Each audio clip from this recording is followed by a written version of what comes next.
अस्सलाम वालेकुम व्यूअर्स, मैं उम्मीद करता हूँ आप सब खैरियत से होंगे।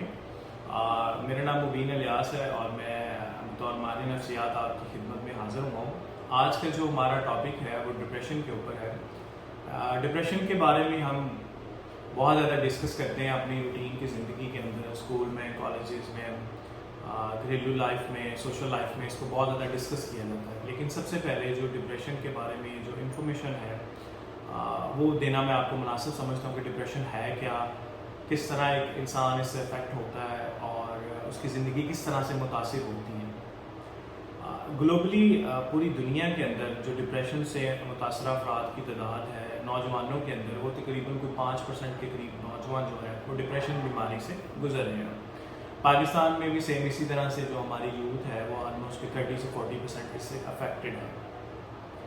अब जो है पूरी दुनिया के अंदर जो औरतें हैं वो ज़्यादा इस बीमारी से सफ़र करती हैं, इस बीमारी में मुब्तला है, बजाय मर्दों की निस्बत औरतों में ये बीमारी ज़्यादा पाई जाती है। अब इसकी जो मेन दो जो चीज़ें हैं वो ज़्यादा डिप्रेशन की होती हैं, जिसको हम आम ज़ुबान में कहते हैं कि डायग्नोसिस के लिए हमें दो चीज़ें चाहिए होती हैं। एक तो ये है कि पेशेंट पूरा दिन डिप्रेस रहता है, जो डिप्रेशन से गुजरा होता है, और वो लैक ऑफ इंटरेस्ट होता है उसका एक्टिविटीज़ के अंदर, कि मतलब वो किसी किस्म की भी एक्टिविटी के अंदर इंटरेस्ट शो नहीं करता, वो हमेशा बैठा रहता है और साइड पे रहना पसंद करता है, उसको एक्टिविटीज़ में कोई इंटरेस्ट नहीं होता।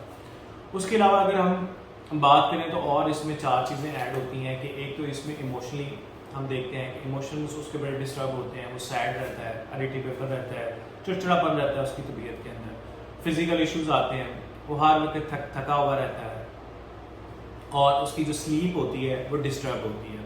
कई दफ़ा तो उसको स्लीप आती ही नहीं है, नींद ही बिल्कुल उसको उठ जाती है।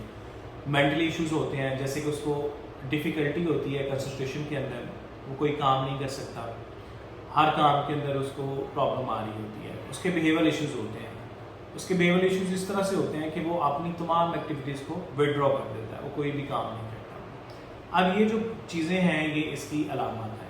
अब जो डिप्रेशन के पीछे जो हम समझते हैं कि मेन जो काजेज़ हैं वो तीन है, ज़्यादा बड़ी जो काजेज़ हैं वो तीन है कि डिप्रेशन होता क्यों है।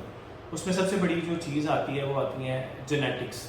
आपकी जो बायोलॉजिकल इश्यूज़ हैं जिसमें जेनेटिक इश्यूज़ आते हैं, आपकी फैमिली हिस्ट्री है अगर डिप्रेशन की, खुदा ना खास्ता किसी पेशेंट की फैमिली हिस्ट्री आ जाएगी तो वो इसमें बड़ी आसानी से उसको जब इन्वायरमेंट मिलेगा तो वो उस स्ट्रेसफुल इन्वायरमेंट को कोप नहीं कर सकता और वो डिप्रेशन में चला जाएगा। उसके बाद क्या होता है कि जो सोशल